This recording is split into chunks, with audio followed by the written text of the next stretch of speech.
Bueno, vamos a escuchar la palabra de Dios.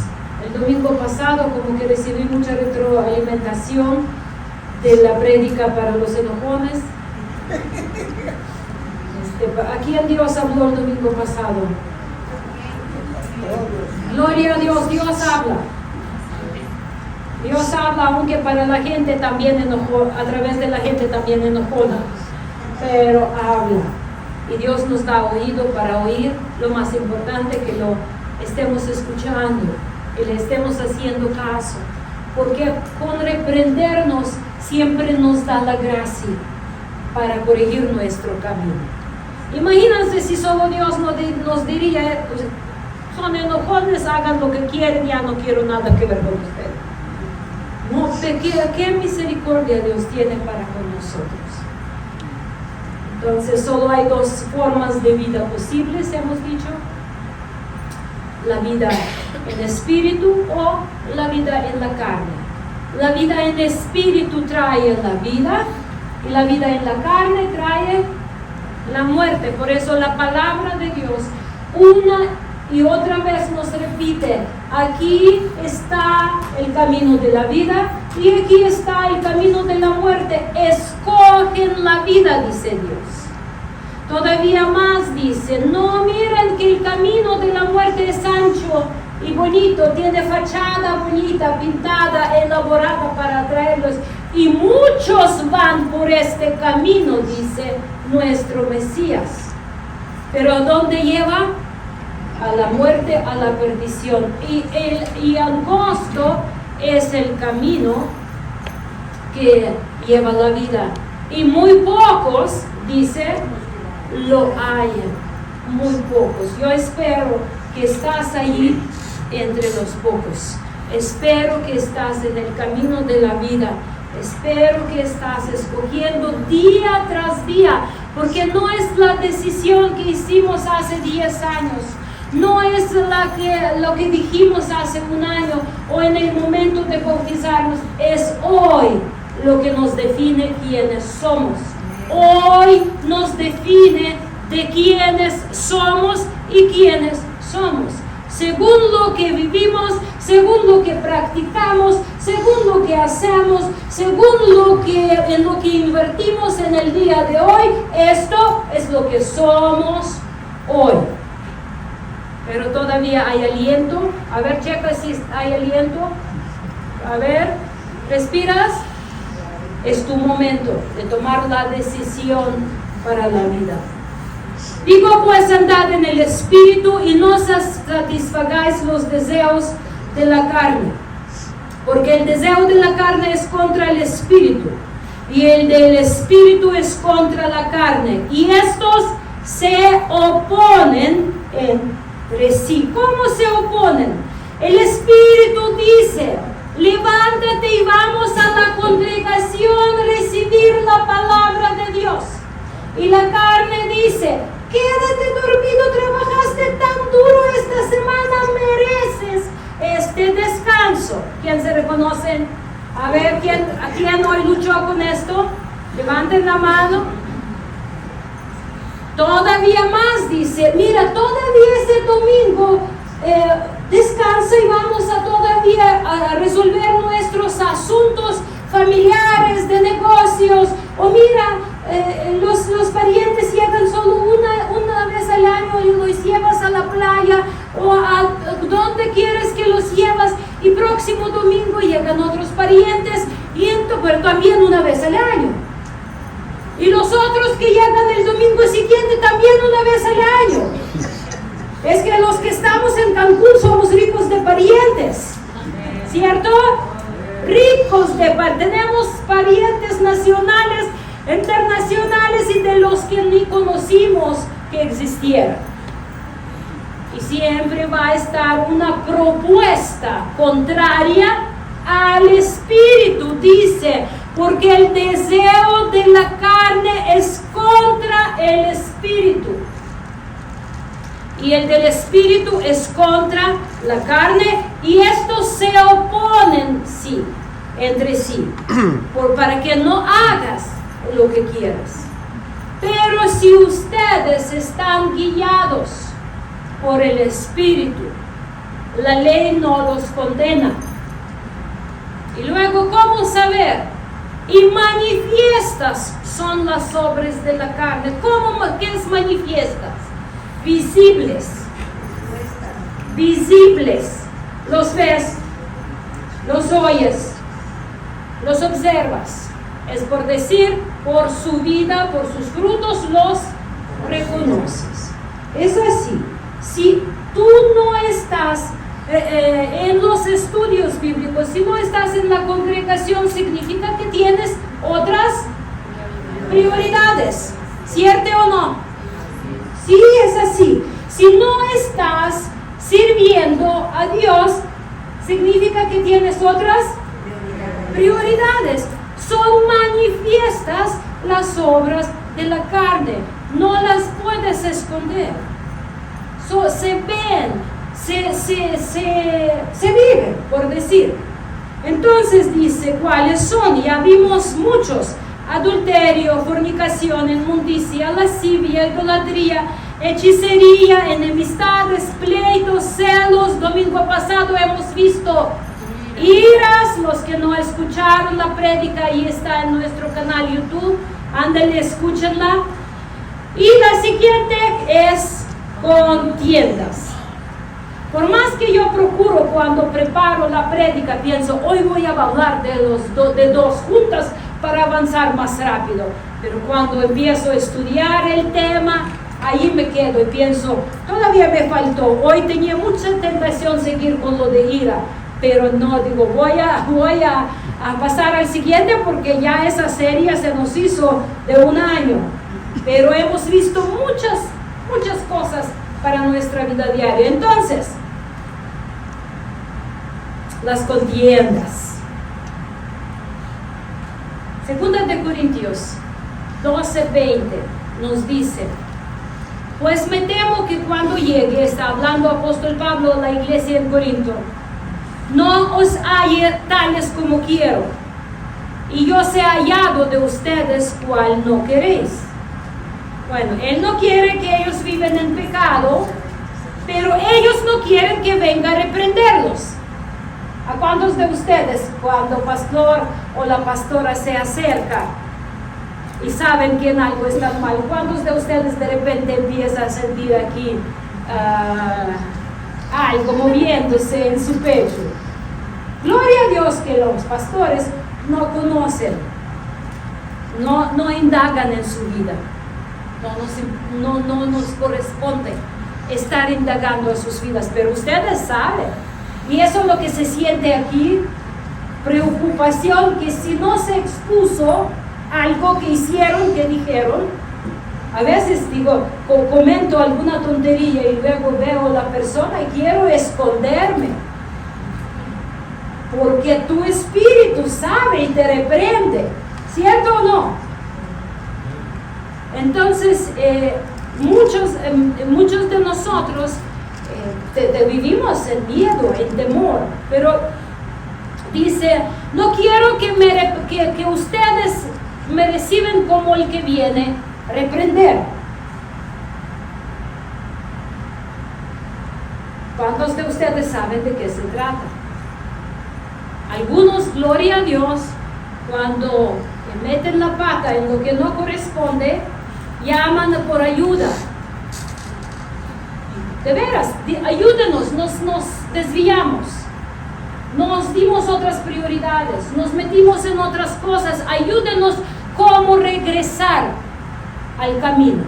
Y ese regresar al camino se llama teshuvah, arrepentimiento, regresar hacia Dios. Y yo doy gracias a los valientes, porque solo valientes arrebatan el reino de Dios, dice Mesías. Los valientes que no se esconden con sus barbaridades, con cuando se desvían, cuando caen, cuando dan otras prioridades y buscan la luz, porque la luz nos saca de las tinieblas. Ayúdenme.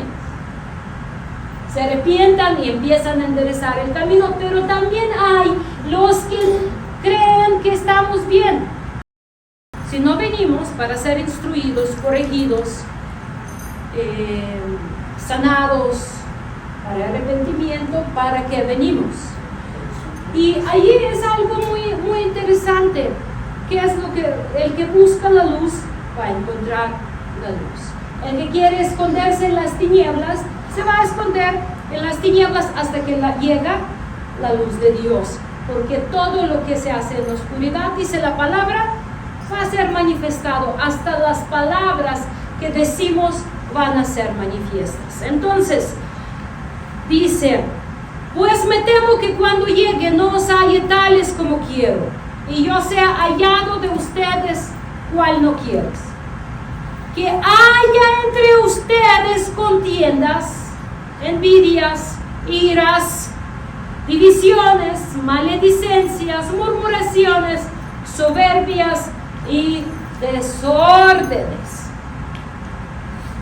Algo muy interesante, yo estaba meditando, es que yo soy algo, puedo decir, sangrona en algunas cosas, porque algunas cosas me cuestan mucho tolerar. Por ejemplo, como ahorita estamos yendo a la alberca por lo de espalda que me recetó un doctor, que me quitó mi caminata, lo que era una tragedia de mí, me dijo vete a caminar a la alberca.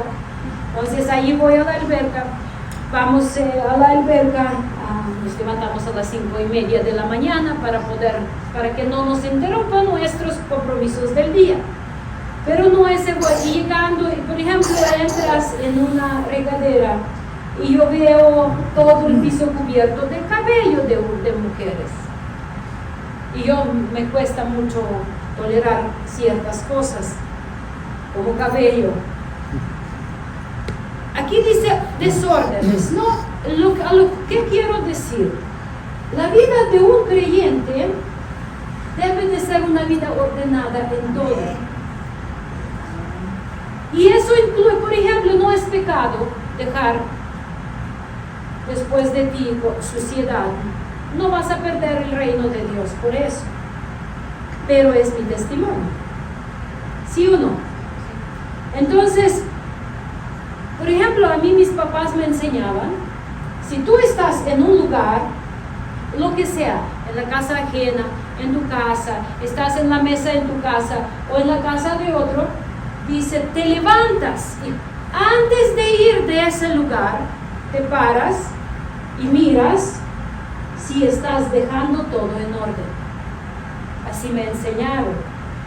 Y es algo que es un regalo, ¿no? Pero luego de repente me hace sufrir por todos lados. Por ejemplo, aquí cuando entramos al baño y está el baño, y nosotros lavamos las manos, lavamos y agua se esparce por la forma como es, ¿no? De repente a alguien le cae su cabello, como siempre, pero yo lavo mis manos y les voy a decir la verdad porque hasta las hermanas que limpian me están mirando. Yo lavo mis manos, agarro una toallita de papel ahí, seco alrededor de lavabo que usé, recojo el cabello, aunque mi cabello no, veo que ese cabello largo de 2 metros no es mío, pero lo recojo y me parto. ¿Por qué? Porque nosotros como creyentes no solo no pecamos, pero traemos orden donde vamos. Cuando aquí levantamos, por ejemplo, terminamos servicio y levantamos, vamos a mirar a ver si no quedó mi cabello acá o las migajas acá. No me cuesta nada agarrar un papelito, el cabello se recoge muy fácil. Lo recogemos y dejamos un lugar para que hasta Dios se quede a gusto. ¿Creen que a Dios le da gusto cuando andamos en orden? Yo personalmente creo que sí. Y no es pecado dejarlo, no vas a perder tu salvación. Pero la persona que va a venir y sentar después de ti, no se va a levantar y ir toda llevando tu ADN por todos lados. Vamos a aprender en todo, porque orden es orden espiritual, orden emocional y orden física. es nuestro testimonio. En Ucrania hay una ciudad que se llama Uman, donde hay una tumba de un rabino muy reconocido y famoso en el mundo del judaísmo. Y cada año los judíos hasídicos van a esa tumba para venerarlo. Ellos tienen ese, aunque es interesante que dicen que no son idólatras, pero son tremendos idólatras. Entonces van a esa tumba y ahí ponen sus tiendas y viven y ocupan, y toda la ciudad tiene conflicto de intereses, porque saben que traen dinero, pero traen desorden increíble. Que dicen que cuando ellos se levantan y van, la ciudad se limpia como una semana o más. Dejan un basurero literalmente. ¡Qué testimonio! ¿Y saben de qué fama tienen los judíos en esta ciudad? Desordenados y sucios. Es algo muy importante, mis hermanos. No, ahorita voy a pasar ya a contiendas, pero por alguna razón sentí la necesidad de hablar de eso, porque entro al baño, y luego yo soy la que recibo los comentarios de dónde rentamos, para que tengamos orden. Amén. No nos cuesta nada, ¿cierto? 2 minutitos. Los niños también. Es importante que papás los enseñen a ver, vamos a mirar alrededor. Si quedamos, a ver, también vamos a checar dónde estaban los hermanos y pasamos. Y así a Dios también le va a dar gusto que somos casa ordenada. Entonces, contiendas, ya pensaban que se salvaron. La obra de la carne, contienda. Esta palabra griega, que suena eritheia, significa lucha, riña, facción, escúchalo bien, egoísmo, rivalidad, discordia, intriga y disputa. Esta palabra se usa para describir una actitud fraccional debida a disputas causadas por, escúchalo, envidias. Por envidias. Por ambición. Por orgullo. Por egoísmo. Y vamos a entender cómo se hace eso. De hecho, si ustedes van a estudiar la escritura, esa palabra contiendas casi siempre van a encontrar junto con la palabra envidia. Porque la envidia interna provoca contienda externa. Porque si una persona está sentadita y me está mirando y sonriendo, pero tal vez está muriendo de envidia de mi cabello corto, pero yo no voy a dar cuenta. Pero si va a ir a decir, agarrar Vane, por ejemplo, como Vane dijo, siempre quería cortar su cabello como pastora, un tiempo, ya se le quitó, pero va a ir pero como sabe que no le queda, va a ir con hermano José, y dije, hermano José, ¿vio el cabello feo que tiene la pastora? ¿Verdad que no es bíblico? ¿O verdad que no se ve bien? ¿Qué está provocando? Una contienda. Está ya encendiendo el fuego de contienda. ¿Cuál es la razón? Envidia. Envidia. En la realidad, todos nosotros tenemos ciertas cosas que envidiamos a los demás. Es la verdad. Pero la envidia reconocida dentro de ti y sometida a Dios no va a traer contienda, va a traer tu crecimiento, tu crecimiento, porque tú vas a ir a Dios y decir, Dios, mírame qué envidiosa soy. A mí, no sé si ustedes alguna vez han orado, yo he orado esa oración, Señor, le tengo envidia. A veces me entra envidia por los que tienen casa, yo no tengo casa. A veces me entra envidia por los que tienen papá y mamá, no lo tengo. A veces me tiene envidia por las congregaciones de 5,000 personas.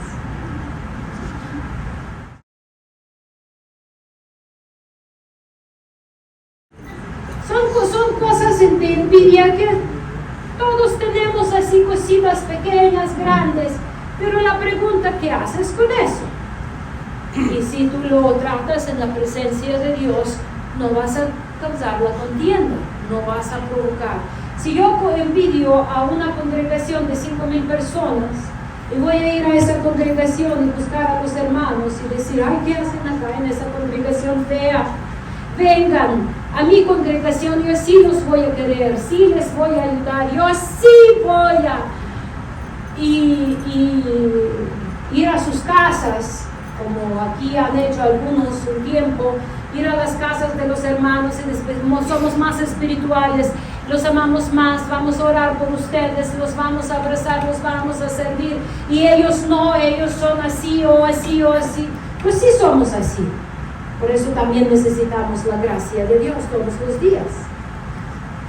Pero no vamos a meternos por nuestra envidia, separar la casa. Por eso ese pecado de contiendas pertenece al grupo de pecados de separatismo, el pecado contra la unidad del cuerpo de Mesías. Entonces, esta palabra originalmente significaba el trabajo de un empleado, el que hace algo por pago. Luego, esta palabra se usaba en el sentido de hacer, y escúchalo bien, campaña para un cargo político. Es la palabra eriteia. Se usaba para realizar esa campaña de pronunciar que es un político mejor que los demás. Y ya saben, eso siempre involucraba indagar la vida de los oponentes y exponerla para mostrar por qué nuestro candidato es mejor que el tuyo. Entonces, tenemos que entender que ahí no se interesa, no busca interés de los que tienes que representar, sino busca tu propio beneficio personal. Y esta es la contienda, cuando tú por egoísmo, por envidia, estás pisando los corazones de las personas, las vidas de las personas, para obtener tu propio beneficio. De esta forma suceden separaciones en la iglesia, porque la iglesia puede crecer de una forma sana cuando se levanta un líder en la congregación con llamado pastoral, y que si todavía el pastor está en su edad y en su tiempo de dirigir la congregación, él ayuda a un líder joven, a un pastor joven, ir y abrir una congregación, lo bendice para la obra y esté viendo para ayudarle, para sanar sus heridas, para corregir su camino, para instruirlo. Pero el problema y ahorita lo vamos a ver, cuando un líder joven cree que es más listo que el pastor, y en lugar de crecer, porque el crecimiento se expande, divide, separa y trae daño.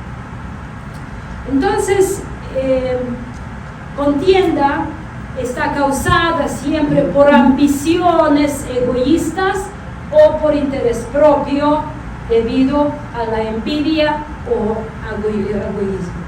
Bueno, por eso también podemos decir que esas contiendas otro significado de la palabra es ambición que provoca rivalidad. Es cuando te separas la gente, cuando buscas amigos contra alguien. Ya saben que hay gente que lleva amistad porque aman a la misma persona. Nosotros, los que llevamos amistad, amamos al mismo Dios. Amén.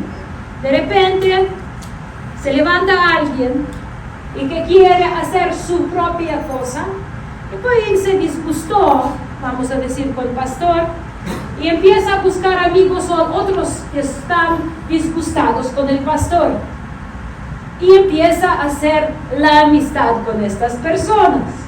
Eso se llama llevar amistad contra alguien. Entonces, tal vez antes se odiaban, como Poncio y el rey ese de Herodes se odiaban, pero se hicieron amigos a causa de condenar a Cristo. Un día vamos a hablar un poquito más de esto. Tú puedes encontrar a alguien, si no me gusta, por ejemplo, Vane, aquí a mayoría no les gusta Vane, entonces vamos a hacer una amistad contra Vane y vamos a echar pleito a Vane porque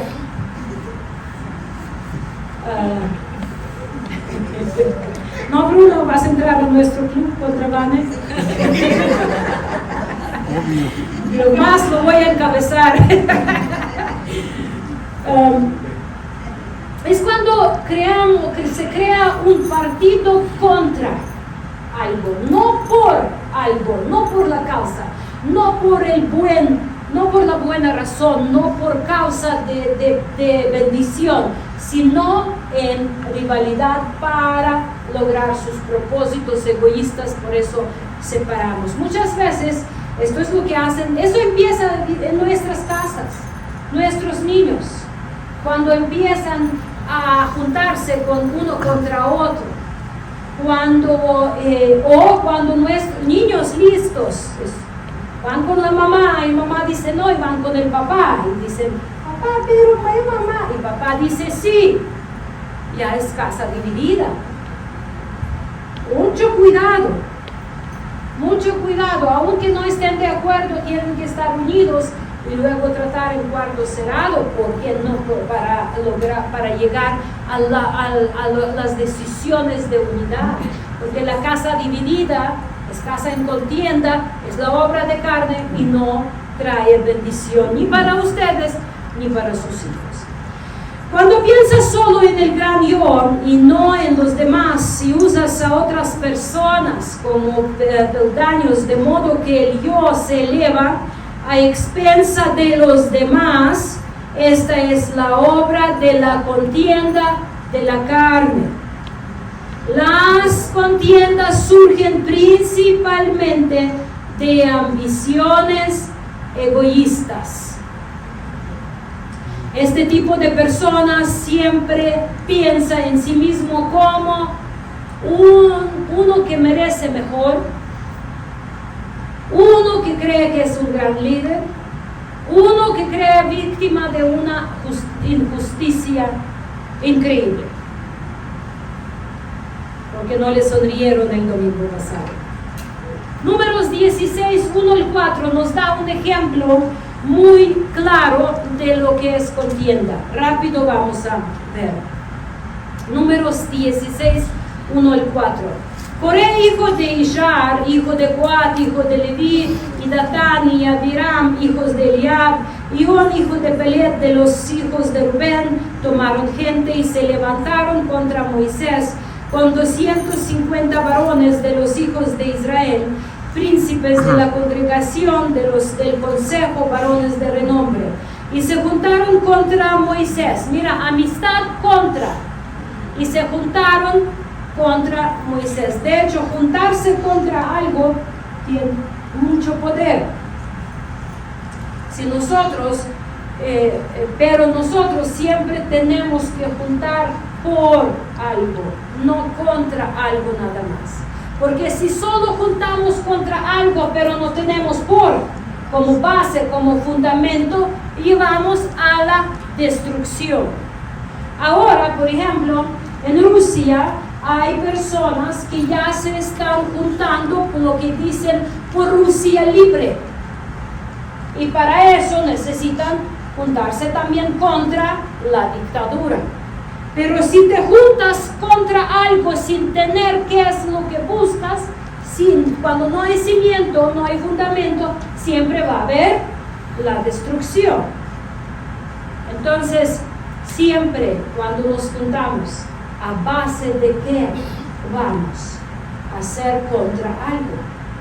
Si nosotros nos levantamos contra el pecado de homosexualismo, por ejemplo, o contra el pecado de divorcio, o contra el pecado de lo que sea, tenemos que tener la base. ¿Por qué lo hacemos? Porque la palabra de Dios lo exige. Porque la palabra de Dios dice que los que practican tales cosas no heredarán el reino de Dios y traen la destrucción a nuestra sociedad. Entonces, mira, aquí ellos se juntaron contra Moisés. ¿Ya se cansaron? Y Aarón y les dijeron: basta ya de ustedes, porque toda la congregación, todos ellos son santos, y en medio de ellos está Jehová. Porque pues os levantás ustedes contra la congregación de Jehová. Cuando oyó esto, Moisés se postró sobre su rostro. Cuando mencioné contra divorcio, lo entienden el contexto en el cual lo estoy diciendo. Porque estoy hablando entre dos creyentes, los que ya de repente después de 10, 15 años aparecieron ser incompatibles. O uno y fue engañó al otro. ¿Sí me entienden por lo que dije? Porque si tú eres prácticamente parte inocente del divorcio, eso no se aplica para que luego no sean malos entendidos. Entonces vamos a ver, los principales personajes de estos eventos son Moisés, Aarón, Coré, Datán, Abirón y On. Y en esta historia vemos 250 príncipes unidos contra Moisés, líderes de la comunidad de Israel, quienes se unieron contra Moisés y Aarón. Ellos se unieron lamentándose y quejándose de los que Aarón y Moisés están abusando de su posición y autoridad. Y empezaron a alborotar, y empezaron a reclamar y afirmar que nosotros somos también santos como ustedes solo son. Moisés se dio cuenta de que la queja era un ataque directo a Aarón. ¿Por qué? Porque Coré quería tener los mismos derechos sacerdotales que Aarón. Porque Coré también era un levita. Cuando oyó esto Moisés, el versículo 4 de Números 16, se postró sobre su rostro y habló a Coré y a todo su séquito, diciendo: mañana mostrará Jehová quién es suyo y quién es santo, y hará que se acerque a él, al que él escogiere, él lo acercará así. Haced esto: tomad incensarios, Coré y todo su séquito, y poned fuego en ellos, y poned en ellos incienso delante de Jehová mañana, y el varón a quien Jehová escogiere, aquel será el santo. Esto os baste, hijos de Leví. Coré y todos esos rebeldes eran levitas, separados por Dios para servir en el tabernáculo del Señor. Pero para ser sumo sacerdote uno no bastaba ser nada más levita, tenía que ser de casa de Aarón, y ellos no eran. Pero empezaron a reclamar: ¡ay, también lo somos como tú qué crees! Entonces eso va ya rebeldía muy directa contra el orden que estableció Dios. Versículo 9 dice: os es poco que el Dios de Israel os haya, dice Moisés, apartado de la congregación de Israel, acercándoos a él para que ministres en el servicio del tabernáculo de Jehová, y estás delante de la congregación para ministrarles, y que te he hecho acercar a ti y a todos tus hermanos, los hijos de Leví contigo. ¿Procuras también el sacerdocio? No te es suficiente, dice que Dios te dio privilegio de servir. Quieres estar a cargo, quieres estar enfrente para que te vean, para que te escuchan, para que te admiran, para mandar y para decir lo que hay que hacer. Es un problema, mis hermanos, que muchas veces nosotros no queremos hacer cosas invisibles en la congregación, pero queremos hacer muy visibles enfrente. Tenemos que recordar que la principal obra práctica de esa congregación es invisible. Lo visible, ¿qué es? 50 minutos de la prédica que está aquí. ¿Saben cuántas horas de estudio representa esta prédica? La vida, más horas y las horas y las horas. ¿Cuántos de ustedes saben quién está orando por la congregación y por los pastores? ¿Y cuánto tiempo? Ni yo lo sé. Yo espero que lo están haciendo, pero ni yo lo sé. Pero lo sé seguro que hay personas que diario están orando por mí, por el pastor, por la obra, por los hermanos. Lo sé, porque lo siento en el espíritu. Lo veo cuando mi corazón se desmaya. Yo sé que en estos momentos Dios está a alguien llamando para orar. Y yo sé, porque mi espíritu recibe la respuesta. Muchas veces ni pensamos que alguien tiene que domingo tras domingo traer esta lona y ponerla. Y muchos entran y ya está puesta y nadie sabe de dónde apareció esta lona. Yo tengo un sobrino que también se llama Boba, este año va a cumplir ya 40 años. Es el hombre de negocios, tiene una empresa muy grande. Y dice, compré unos zapatos. Y dice, me gustaron mucho estos zapatos, porque no se me gastan, todo el tiempo se ven como nuevos. Dice, no importa cómo estuvo mi día, en la mañana me levanto y pongo mis zapatos y se ven como nuevos. Y dice, yo un día tan admirado de mis zapatos, le estoy diciendo a mi esposa, fíjate qué buenos son esos zapatos, se ven como nuevos. Y ella dice, me miró y dice, cada noche antes que dormir, los agarro, los limpio, y te los tallo, y te los preparo, para que queden como nuevos. Y él dice, qué vergüenza me dio, yo estoy admirando mis zapatos, en lugar de admirar a mi esposa. Mis hermanos, mayoría de las cosas, eso es lo que no damos cuenta del trabajo invisible que está atrás. Ustedes no dan cuenta, pero aquí esta mesa es traer esa cafetera domingo tras domingo, llevarla, limpiarla, prepararla, ponerla, es un compromiso de alguien domingo tras domingo, y compromisos cuesta. Poner la mesa allí es un compromiso. Allí está hermana Leila domingo tras domingo y ni habla, pero está trabajando. Llegando el sábado con los niños, ya ahí está sin decir nada, está todo preparando los trastes, trae su desayuno de los niños, los sirve, lo recoge, lo deja limpio y se va. Y ella ni busca asomarse para que alguien le diga gracias, ella lo hizo y se fue. Mayoría de las cosas grandes, mis hermanos, se hacen que nadie los ve, que nadie los escucha, pero se hace, porque la vida siempre proviene desde dentro. Desde el dentro, desde lo invisible, la vida proviene. Y yo les doy muchas gracias a los fieles que están trabajando, que están dedicados, que están siempre preocupados, que siempre están pendientes, hasta a veces a mí no me dejan en paz para algunos, no vamos a apuntarnos que ya se me acabó esto, eso me acabó otro, o ya necesito otro, o ya necesito para poder proveer aquí. También, hermanos, pensamos que no somos muchos, y no hay por decir que tengamos unos millonarios aquí, que tengamos unas entradas fuertes, pero saben que de alguna forma aquí estamos.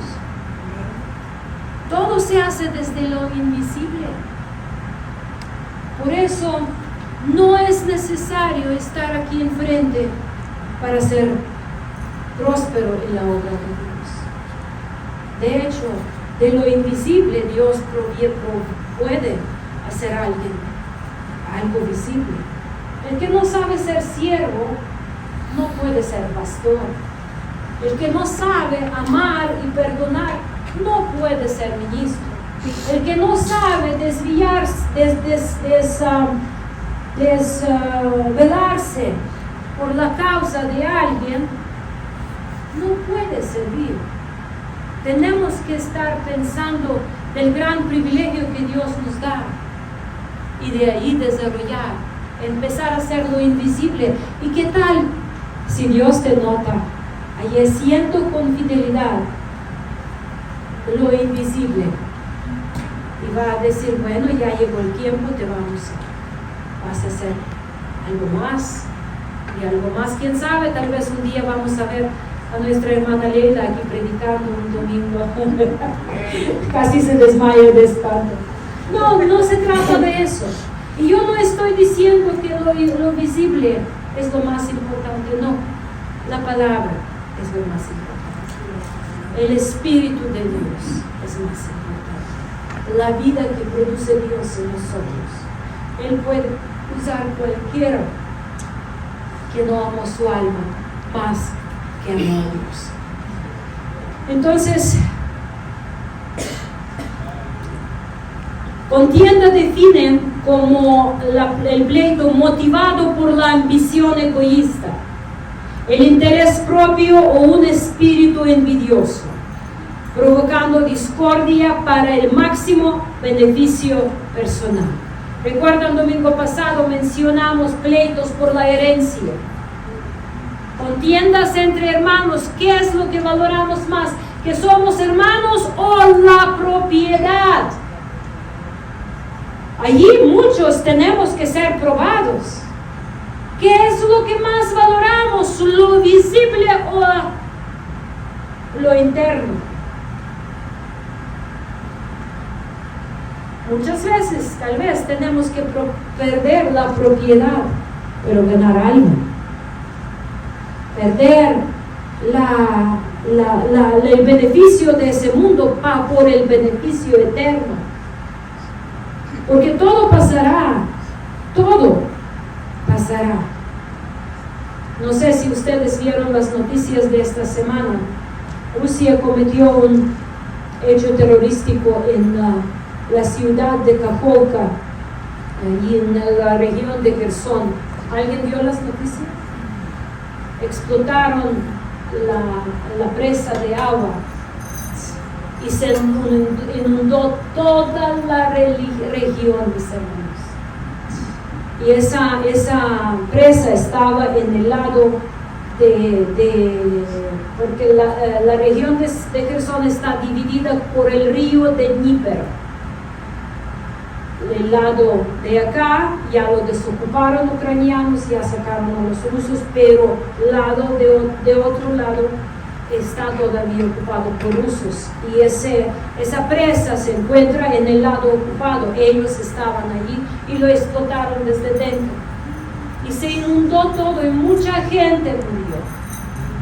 Mucha gente es del lado ruso, donde ocuparon.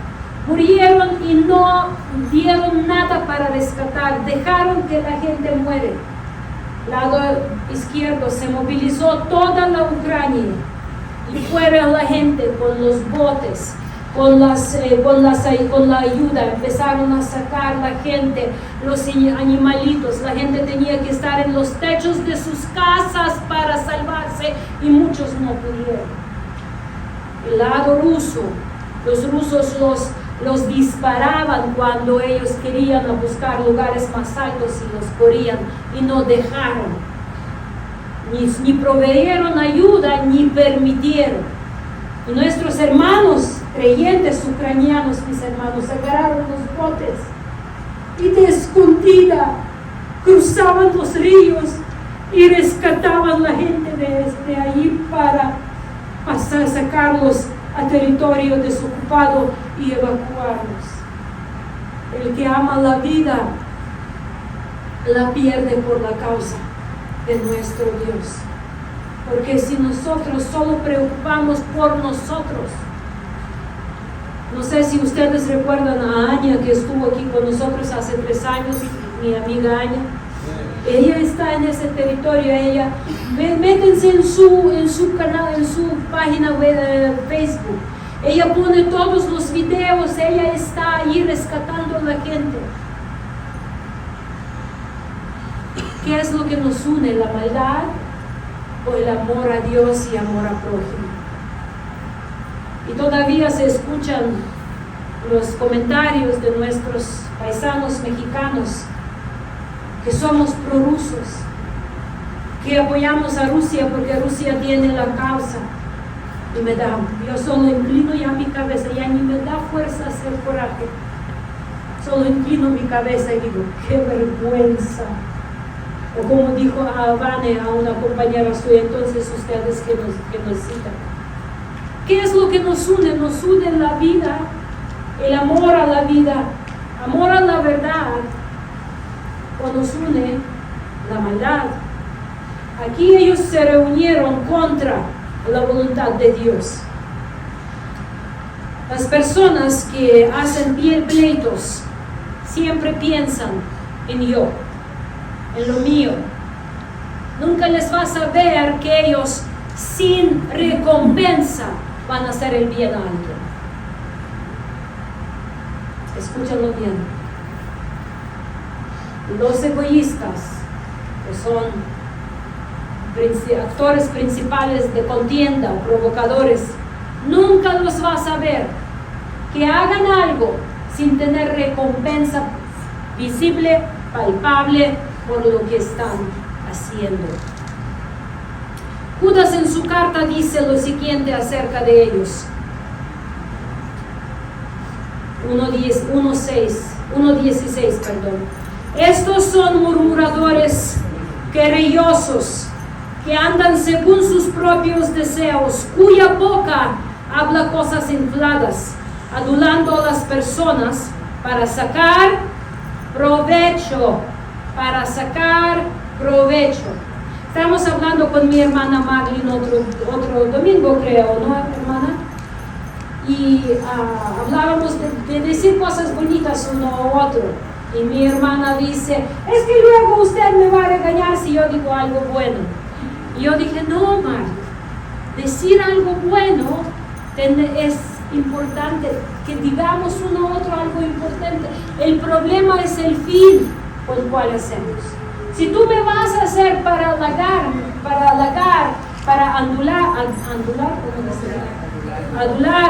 para sacar provecho de mí, ahí sí te voy a decir, cállate mejor y ponte a orar.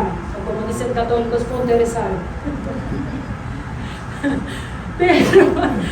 Pero si tú vienes y dices, ay pastora, me agradó mucho lo que me agradó, ¿no? Gloria a Dios, yo siempre me gusta hacerlo con los demás. Porque ese mundo es suficiente lleno de cosas negativas. Qué bonito que podamos vernos y decir cosas agradables, no con el fin. Si yo voy a ir con mi hermano Eric y decir, hermano Eric, usted es el mejor chef del mundo, y luego voy a decir, por eso no puedo comer de otra comida, pero como no tengo dinero para comprarla diario, y como yo soy su pastora, pero usted es el mejor chef del mundo. ¿Cómo se va a sentir, hermano? ¿Va a sentirse mejor chef del mundo? Así que si yo le digo, claro que no va a sentir que la pastora viene a aprovechar. ¿Sí ven la diferencia? Y muchas veces lo hacemos y pensamos que el otro no da cuenta. Yo puedo decir así, hermano Eric, de broma lo puedo decir y él sabe cuando estoy bromeando por eso. Pero tenemos que ser transparentes también. ¿Qué es lo que buscamos? ¿La vida? La muerte. ¿Estamos provocando la paz, el gozo? ¿O humillamos? A veces podemos decir el cumplido de tal forma que la persona va a sentir más humillada. Una vez que yo hablé todavía estábamos en donde rentábamos la casa anterior y hablábamos con una pariente cercana mía por Skype en ese tiempo y miró a mi ventana y dice, ay, ¿qué son esas cortinillas tan cortitas en tu ventana?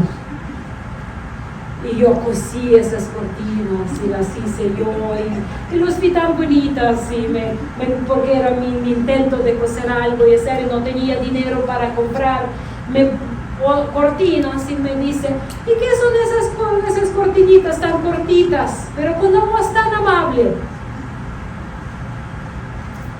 ¿Saben cómo pueden hacer esas cosas? ¿No? Que podemos decir algo que luego piensas, ay Señor. Entonces, adulando a las personas para sacar provecho. Y el mismo Judas dice algo muy serio, dice en versículo 11, ay de ellos, porque han seguido el camino de Caín y se lanzaron por lucro en el error de Balaam y perecieron en la contienda o contradicción de Coré. Perecieron. Fíjense, en el momento cuando levantamos la contienda, ya perecemos. Es algo muy importante.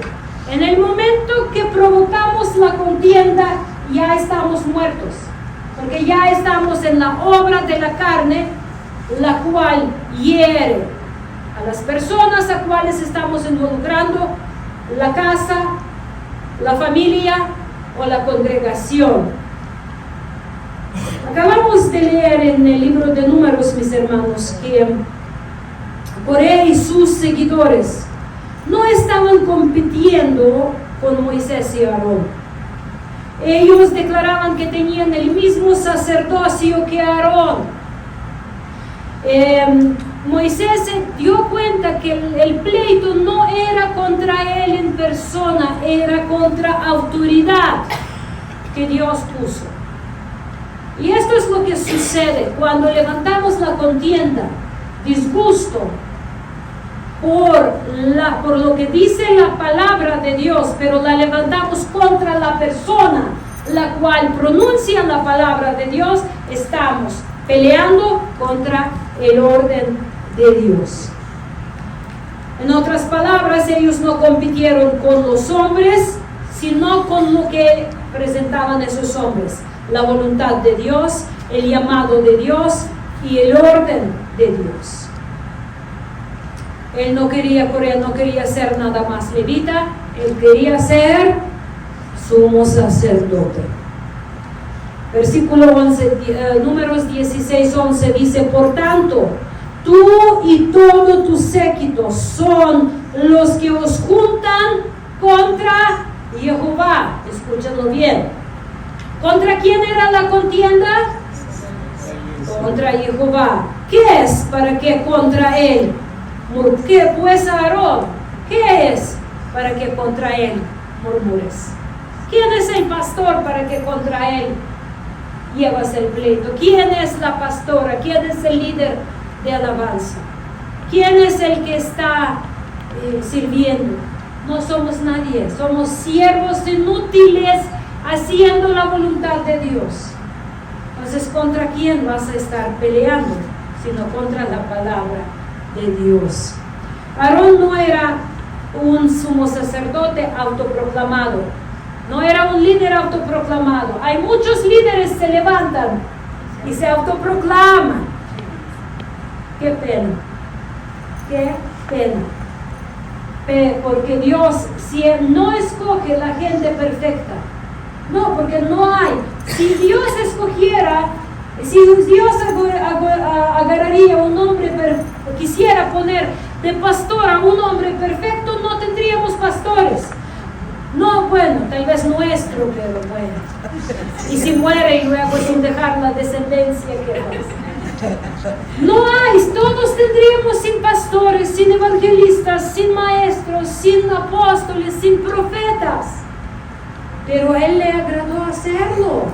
Él agarró a los hombres imperfectos, los vistió de su autoridad y su perfección, de Él, de Dios, y les dio responsabilidad y autoridad predicar la palabra de Dios. Entonces, porque los dones y llamamientos de Dios son irrevocables, dice la palabra de Dios. Irrevocables. Ningún hombre tiene derecho de cancelar lo que Dios hizo. Les voy a decir una cosa. ¿Saben cómo saber que Dios levantó a una persona al ministerio? ¿Cómo saber? A ver. Rápido. ¿Quién sabe? ¿Cómo podemos saber?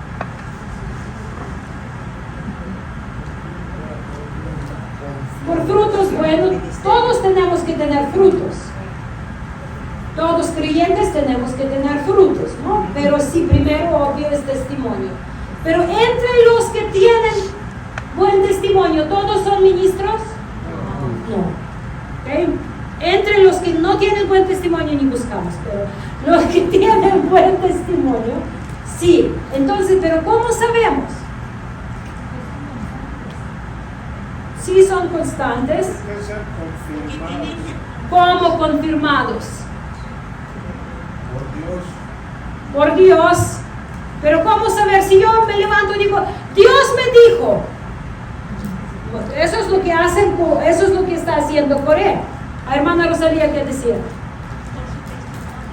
Sí, por su testimonio. Temor a Dios, sí.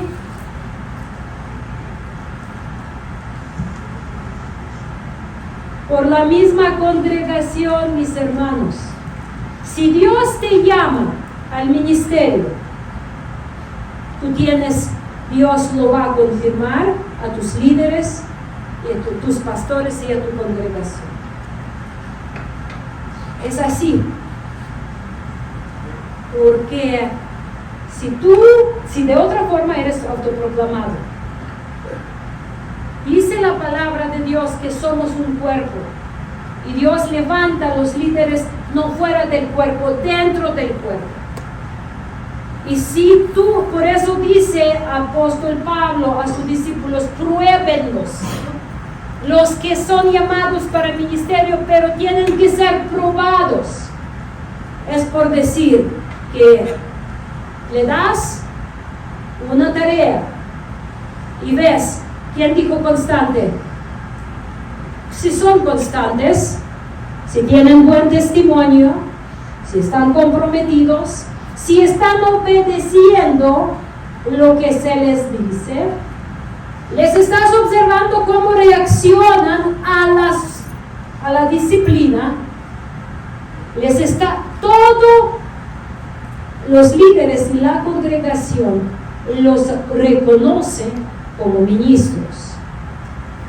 Y cuando va tiempo de abrir su propia obra, están apoyados con la congregación. Cualquier buen líder, pastor, va a ser feliz. Si pastor ama a Dios y ama su llamado y obra la que dio, va a ser feliz si un día Dios se levanta a unas personas y ellos van a decir, ya sentimos tiempo de irnos y abrir una nueva obra. Bendíganos, apóyennos, oriéntenos y dirígenos. Esto es la señal de que se está cumpliendo el orden de Dios. Lo que está afuera es rebeldía, es autoproclamación, y esto nunca va a llegar a una bendición. Va a ser autodestrucción y destrucción de los que supuestamente estás dirigiendo, aunque Dios va a tener misericordia por los que te siguen por ignorancia. Entonces, esto es lo que sucede aquí. Y dice, mañana, Moisés dice, mañana el Señor mostrará quién es santo y quién es suyo. Es algo que siempre me da paz. Cuando surge una contienda, cualquier tipo de contienda, yo sé que Dios lo sabe todo. Si es en la congregación, si es en la familia, mañana Dios dirá. Mañana Dios mostrará. Si tú estás dirigido por la palabra de Dios, por el Espíritu de Dios, no vas a quedarte avergonzado. Por eso, contienda como obra de la carne no se satisface con ninguna explicación, con ningún argumento. Ella busca una posición de poder personal y dominio sobre los demás, sea en la casa, en el trabajo, en la iglesia, en cualquier sociedad. La persona que va a causar contiendas es por su egoísmo y por querer levantarse. Tu forma de poder ser parte del equipo muestra si tú eres, hasta qué grado eres egoísta, hasta qué grado eres orgulloso, hasta qué grado tienes dominio propio sobre tu vanidad. Filipenses 2:3 para terminar. ¿Saben cómo terminó lo de 250 príncipes que se levantaron? Como ellos se rebelaron contra el llamamiento de Dios, ellos perecieron, como dice Judas, en su contienda. Filipenses 2:3 nos dice, nada hagan por contienda o por vanagloria. Van juntos también. Antes bien con, Sheila, humildad, estimando cada uno a los demás como superiores a él mismo. Y Tito 3:2 nos dice que a nadie difamen, que no sean pendecieros, sino amables, mostrando toda mansedumbre para con todos los hombres, en el nombre de Jesús. Amén y amén. Mis hermanos, hoy es buen día para que analicemos nuestros corazones y quitemos todo deseo de ser mejores de los demás, de ser superiores de los demás, de tener lo que tienen de los demás, de buscar superar a los demás, porque el que tiene a Dios lo tiene todo. Dios no nos va a preguntar, ¿por qué no te fuiste como Moisés? Dios nos va a preguntar, ¿por qué no te fuiste como tú mismo, transformado y entregado